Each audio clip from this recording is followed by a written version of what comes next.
नमस्कार, मैं हूँ रंजन कुमार और आप देख रहे हैं इलेक्ट्रॉनिक्स इंस्टीट्यूट। और आज हम पढ़ने वाले हैं क्लास 10th के साइंस का एक टॉपिक जिसका नाम है लेंस। ठीक है, तो सबसे पहले हम लोग समझते हैं कि लेंस क्या है। तो लेंस का डेफिनेशन ये है कि लेंस दो निश्चित ज्यामितीय सतहों से घिरा पारदर्शी माध्यम होता है। ठीक है, मतलब दो ज्यामितीय सतहों से घिरी हुई जो आकृति होती है और जो पारदर्शी होता है उसको हम लोग कहते हैं लेंस। ठीक है, अब हम लोग समझेंगे कि लेंस के कितने प्रकार होते हैं। ठीक है, अब उसको भी देख लेते हैं कि लेंस के कितने प्रकार होते हैं। देखिए, लेंस दो प्रकार के होते हैं। ठीक है, मुख्य के रूप से लेंस दो प्रकार के होते हैं। क्या क्या? उत्तल लेंस और अवतल लेंस। ठीक है, अब उत्तल लेंस क्या है तो परिभाषा क्या है इसका कि वैसा लेंस जिसके मध्य का भाग मोटा तथा किनारे का भाग पतला होता है उत्तल लेंस कहलाता है। ठीक है, और इसे अभिसारी लेंस भी कहा जाता है। मतलब वैसा लेंस जिसका बीच का भाग मोटा होता है और किनारे का भाग पतला होता है। ठीक है, हम एक बार देख लेते हैं। देखिए, ये ऐसा लेंस है जिसके बीच का भाग मोटा होता है और किनारे का भाग क्या होता है? किनारे का भाग पतला होता है। तो इस प्रकार के लेंस को हम लोग उत्तल लेंस कहते हैं। ठीक है, और उत्तल लेंस तीन प्रकार के होते हैं। मतलब उत्तल लेंस भी तीन प्रकार के होते हैं, लेकिन 10th लेवल तक हमको सिर्फ इतना ही जानना है कि उत्तल लेंस क्या होता है। इन तीनों का यूज हम बाद में आगे के क्लास में हम लोग पढ़ेंगे। ठीक है, फिलहाल इतना समझते हैं कि लेंस क्या होता है।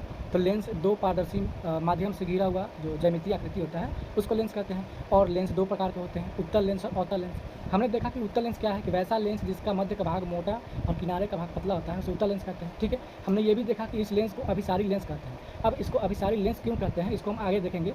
फिलहाल इतना समझ के चलते हैं कि जिसका बीच का भाग मोटा होता है और किनारे का भाग पतला होता है उसे हम लोग उत्तल लेंस कहते हैं। उसी प्रकार अवतल लेंस, तो अवतल लेंस वैसा लेंस जिसके मध्य का भाग पतला तथा किनारे का भाग मोटा होता है उसे अवतल लेंस कहते हैं। ठीक है, और इसे अपसारी लेंस कहते हैं। अपसारी का मतलब होता है जो किरणों को फैलाता हो। और हमने ऊपर देखा था कि उत्तल लेंस क्या होता है तो उत्तल लेंस होता है अभिसारी लेंस। देखिए, ये क्या होता है, इसे अभिसारी कहते हैं। अभिसारी का मतलब होता है किसी एक बिंदु पे वो फोकसित करता है, उसको हम लोग क्या कहते हैं? अभिसारी लेंस। ठीक है, और अपसारी का मतलब क्या होता है? अपसारी का मतलब होता है कि जो किरणों को फैलाता है। हम आगे देखेंगे कैसे किरणों को ये फैलाता है और वो कैसे किरणों को एक जगह करता है। फिलहाल इतना जानते हैं हम लोग कि अवतल लेंस क्या है तो वैसा लेंस जिसके मध्य का भाग पतला होता है और किनारे का भाग मोटा होता है उसे अवतल लेंस कहते हैं। इसे अपसारी लेंस कहते हैं। इसका फिगर भी हम लोग देख लेते हैं कि आखिर होता कैसा है। देखिए, ये है अवतल लेंस। इसमें क्या होता है, इसके बीच का भाग पतला होता है और इसके किनारे का भाग क्या होता है? मोटा होता है, उल्टा होता है। उत्तल लेंस में क्या होता था? उत्तल लेंस में हमने देखा था उत्तल लेंस में कि बीच का भाग मोटा होता था और किनारे का भाग पतला होता था। ठीक है, मुझे थोड़ा सा फिगर यहाँ पे ड्रा करके देखते हैं। यहाँ पे क्या था कि उत्तल लेंस में क्या था, कुछ ऐसा था। ठीक है, कुछ ऐसा फिगर था। इसमें बीच का भाग मोटा होता है, किनारे का भाग पतला। लेकिन अवतल लेंस में क्या होता है, इसका जस्ट उल्टा होता है कि बीच का भाग पतला और किनारे का भाग मोटा होता है। अगर हम बात करें अवतल लेंस की तो अवतल लेंस भी तीन प्रकार के होते हैं। ठीक है, अवतल लेंस तीन प्रकार के होते हैं। कौन कौन ये होते हैं? ठीक है, इनको अभी पढ़ना नहीं है, इसको छोड़ दें यहीं पे। फिलहाल इतना समझ लेते हैं कि ये भी तीन प्रकार के होते हैं। और अवतल लेंस क्या होता है? जिसका बीच का भाग पतला होता है, किनारे का भाग मोटा होता है। ठीक, अब आगे का क्या है कि लेंस से संबंधित महत्वपूर्ण पद, मतलब लेंस में क्या क्या होते हैं, किन किन चीज़ों के बारे में हमको जानना जरूरी है। तो लेंस का द्वारक, लेंस के वृत्तीय परिधि के व्यास को लेंस का द्वारक कहते हैं। जैसे देखिए, जैसे कहने का मतलब ये है कि देखिए, जैसे लेंस है, ये एक वृत्त के आकार का लेंस होता है। अब ये जो वृत्तीय आकार है इसका जो व्यास होगा यही क्या कहलाएगा? इसका द्वारक कहलाएगा। ठीक है, जैसे देखो ये क्या है, इसका व्यास है, यही क्या कहलाएगा? द्वारक।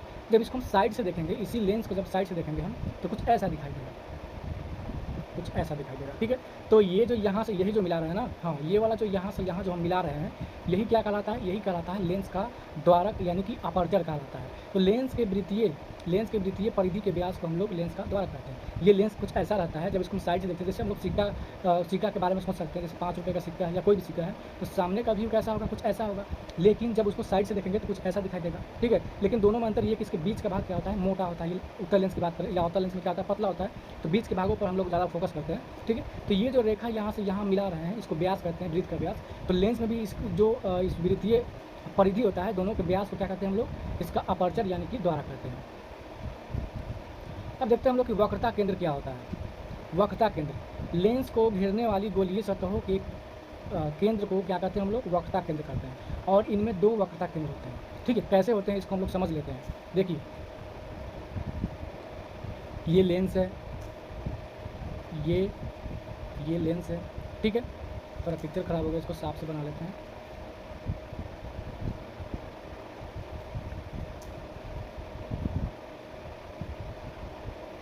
ठीक है, ये लेंस है, वक्रता केंद्र क्या होता है। देखिए यहाँ पे दो वृत्त मिल करके ये लेंस बना हुआ है। जैसे जब इसको हम आगे बढ़ाएंगे, ऐसे आगे बढ़ाइए, क्या ये वृत्त बन रहा है कि नहीं बन रहा है, देखिए वृत्त बन रहा है ना। इसको भी वैसे ही जब आगे बढ़ाएंगे ये भी क्या होगा, वृत्त बनेगा। ठीक है, अब देखिए ये वाला जो वृत्त है इसका केंद्र कहाँ होगा, कहीं बीच में होगा। ये वाला जो वृत्त है इसका केंद्र कहाँ होगा, कहीं बीच में होगा। ठीक है, इसको बोलते हैं हम लोग C1, इसको क्या बोलते हैं C2। ठीक है, और इन्हीं दोनों को हम लोग क्या करते हैं, वक्रता केंद्र। ठीक है, तो क्या बोल रहा है यहाँ पर, लेंस को घेरने वाली गोलीय सतहों के केंद्र, मतलब ये जो लेंस है दोनों को घेरने वाली जो गोलीय सतह है उनके केंद्र को हम लोग क्या करते हैं, वक्रता केंद्र। और यहाँ पे हम देख पा रहे हैं कि वक्रता केंद्र कितने हैं, तो वक्रता केंद्र की संख्या कितने, 2 हैं, जिसको हम लोग C1 और C2 से डिनोट करते हैं। ठीक है, उम्मीद करता हूँ ये समझ में आ गया होगा। अब इसके आगे देखते हैं कि आगे क्या है, मुख्य अक्ष। ठीक है, उसको भी देख लेते हैं। मुख्य अक्ष क्या है, लेंस वक्रता केंद्रों को, लेंस के वक्रता केंद्रों को मिलाने वाली सीधी काल्पनिक रेखा को मुख्य अक्ष कहते हैं। ठीक है, अब देखिए ये जो लेंस है इसमें मुख्य अक्ष क्या कहलाएगा, तो ये जो इसका वक्रता केंद्र है, ठीक है, इसका जो वक्रता केंद्र है, इन दोनों को मिलाने वाली जो रेखा है, यहाँ से यहाँ जब मिला देंगे तो इस रेखा को ही हम लोग क्या कहेंगे, मुख्य अक्ष कहेंगे। तो सिंपल से इसका डेफिनेशन है कि लेंस के वक्रता केंद्रों को मिलाने वाली सीधी काल्पनिक रेखा को मुख्य अक्ष कहते हैं। ठीक है, अब देखते हैं हम लोग प्रकाश केंद्र।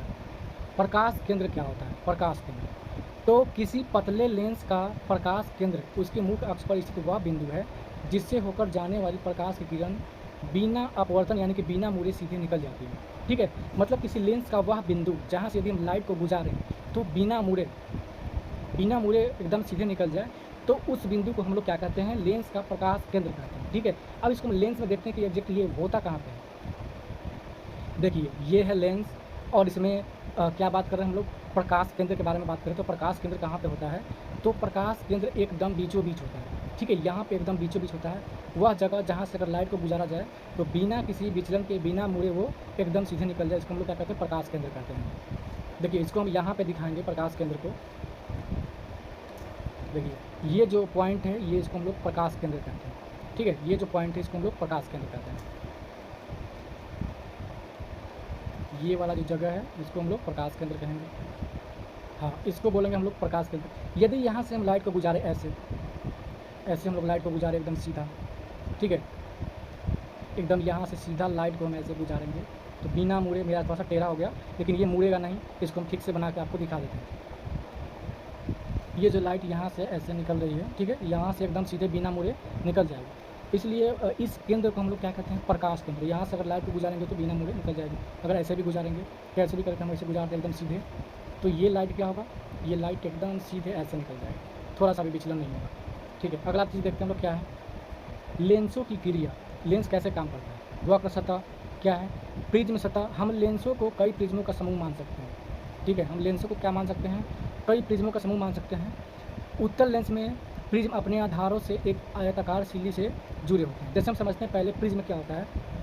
देखिए प्रिज्म क्या होता है, जैसे मान लीजिए कि ये प्रिज्म है, ठीक है, ये प्रिज्म है, तो यदि हम लाइट को ऐसे गुजारते हैं, ठीक है, यहाँ से थोड़ा विचलन होता है और ये आधार की ओर मुड़ता है, ये प्रिज्म का आधार। तो लाइट को जब हम गुजारते हैं लाइट को, तो क्या होता है, ये आधार की ओर मुड़ता है। हमेशा इस चीज़ को याद रखना है कि प्रिज्म से होकर लाइट जब गुजरती है तो वो आधार की तरफ मुड़ती है। ठीक है, तो हम क्या बोल सकते हैं कि उत्तल लेंस में जो प्रिज्म होता है आधार से एक आयताकार सिल्ली से जुड़ा रहता है। मतलब एक चीज़ यहाँ पे लिखा हुआ है कि हम लेंसों को कई प्रिज्मों का समूह मान सकते हैं। मतलब चाहे वो उत्तल हो या अवतल हो, उसको हम कई प्रिज्मों का समूह मान सकते हैं। और उसमें जो उत्तल लेंस होता है कैसे जुड़ा होता है उसको हम लोग देख लेते हैं एक बार। देखिए ऐसे लेंस को हम लोग प्रिज्म का समूह मान सकते हैं। ऐसे मतलब ढेर सारे छोटे छोटे प्रिज्मों से मिलकर बना है। जब लाइट को ऐसे हम गुजारेंगे तो क्या होगा, ऐसे जब लाइट को ऐसे गुजारेंगे तो आधार की ओर मुड़ेगा, और इसमें क्या होगा, सीधे गुजरेगा। ठीक है, इसमें क्या होगा, आधार की तरफ ऊपर की ओर, तो ऊपर की ओर ऐसे मुड़ेगा, ये भी मुड़ेगा। ठीक है, तो होता क्या है कि हम लेंसों को कई प्रिज्मों का समूह मान सकते हैं, जिसमें उत्तल लेंस में प्रिज्म अपने आधारों से एक आयताकार सिल्ली से जुड़ी होती है। ठीक है, ये आधार ऊपर, ये देखिए ये त्रिभुज का आधार है, मतलब ये प्रिज्म का आधार है, ये भी प्रिज्म का ये आधार है, और ये आयताकार सिल्ली से जुड़ा हुआ है। ठीक है, अवतल लेंस में क्या बोल रहा है कि अवतल लेंस में प्रिज्म अपने शीर्षों से एक आयताकार सिल्ली में जुड़ा होता है। ठीक है, जैसे देखिए अवतल लेंस में क्या होता है कि शीर्षों से जुड़ा होता है, जैसे ये आयताकार सिल्ली है। ठीक है, आयताकार सिल्ली है, इसमें क्या होगा, इसमें ऐसे जुड़ा रहेगा, कोई शीर्षों से जुड़ा है, इधर भी ऐसे जुड़ा रहेगा। ठीक है, तो ये इसका आधार हो गया, प्रिज्म का ये आधार हो गया, ये शीर्ष हो गया, इसमें भी ये आधार हो गया, ये शीर्ष हो गया। ठीक है, तो इसमें क्या होता है, अवतल लेंस में शीर्षों से जुड़ा रहता है, लेकिन उसमें क्या था, हम लोगों ने देखा था उसमें आधार से जुड़ा होता था ऐसे। है ना, आधार है कि नहीं है ना। ये प्रिज्म का ये आधार है, नीचे वाला भाग को आधार बोलते हैं, ये प्रिज्म का आधार है। तो इसमें आधार जुड़ा होता है, लेकिन अवतल लेंस में क्या होता है, ये शीर्ष से जुड़ा होता है, शीर्ष से, ठीक है। और हम लोग जानते हैं कि जो लाइट है वो प्रिज्म से आधार की ओर मुड़ती है। इसका आधार किधर है, इसका आधार इधर मुड़ेगा, इसका आधार किधर है, इसका इधर है, तो इसका आधार तो इधर मुड़ेगा, ठीक है। तो इसमें क्या था, देखिए इसमें आधार तो ऐसे मुड़ा था, इसमें आधार इधर है तो इसमें इधर मुड़ेगा ऐसे, और आयताकार सी में सीधे निकलता है, इसमें क्या होगा, ऐसे सीधे निकल जाएगा, ठीक है। आगे का पॉइंट क्या है कि इस तरह उत्तल लेंस में मुख्य अक्ष के समांतर चलने वाली किरणें लेंस से अपवर्तन के बाद एक निश्चित बिंदु पर मिलती है तथा अवतल लेंस में मिलती हुई प्रतीत होती है, ठीक है। उत्तल लेंस में क्या होता है, उत्तल लेंस में देखिए ये उत्तल लेंस है, इसमें क्या होगा, ठीक है, इसमें क्या होगा, अगर लाइट को गुजारेंगे तो एक बिंदु पर मिलेगा, देखिए एक बिंदु पर मिल रहा है। लेकिन अवतल लेंस में क्या होता है, अवतल लेंस, ये अवतल लेंस है, इसमें जब हम लाइट को ऐसे गुजारते हैं, देखिए ये लाइट कैसे गुजारेंगे तो आधार की ओर ऐसे ऊपर मुड़ेगा, इसमें भी आधार की ओर नीचे जाएगा, ठीक है। जब इसको आगे बढ़ाएंगे ऐसे ऐसे डॉट डॉट से, तो लगेगा कि कुछ किरण ऐसे इधर से आ रही है, ठीक है। तो यहाँ पे मिलती हुई प्रतीत होती है, वास्तव में नहीं मिल रही है, लेकिन यहाँ पे मिलती हुई प्रतीत होती है, लेकिन यहाँ पे वास्तव में मिलती है। तो वही बात यहाँ पे लिखा हुआ है कि उत्तल लेंस में मुख्य अक्ष के समांतर चलने वाली किरण, देखिए ये मुख्य अक्ष है, मुख्य अक्ष के समांतर चलने वाली किरण लेंस से अपवर्तन के बाद एक निश्चित बिंदु पर मिलती है, ठीक है। लेंस से, ये भी देखिए ये भी मुख्य अक्ष के समांतर था, तो लेंस से अपवर्तन के बाद एक बिंदु पर मिल रही है।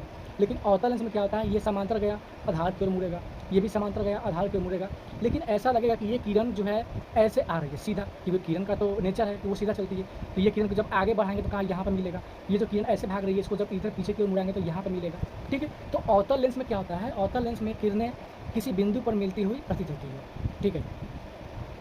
तो आज के लिए बस इतना ही। बाकी फोकस एवं फोकस दूरी क्या होता है, और बाकी आगे की लेंस के बारे में जो टॉपिक है, लेंस में कैसे प्रतिबिंब बनता है, वस्तुओं को कहाँ पे रखें तो उसका प्रतिबिंब कहाँ पर बनेगा, तो इन सब चीज़ों के बारे में भी हम लोग जानेंगे, लेकिन अगले वीडियो में जानेंगे। आज के लिए इतना ही, तब तक के लिए गुड बाय। यदि वीडियो अच्छा लगा तो वीडियो को लाइक करें, चैनल को सब्सक्राइब करें, ठीक है। मिलते हैं अगले वीडियो में।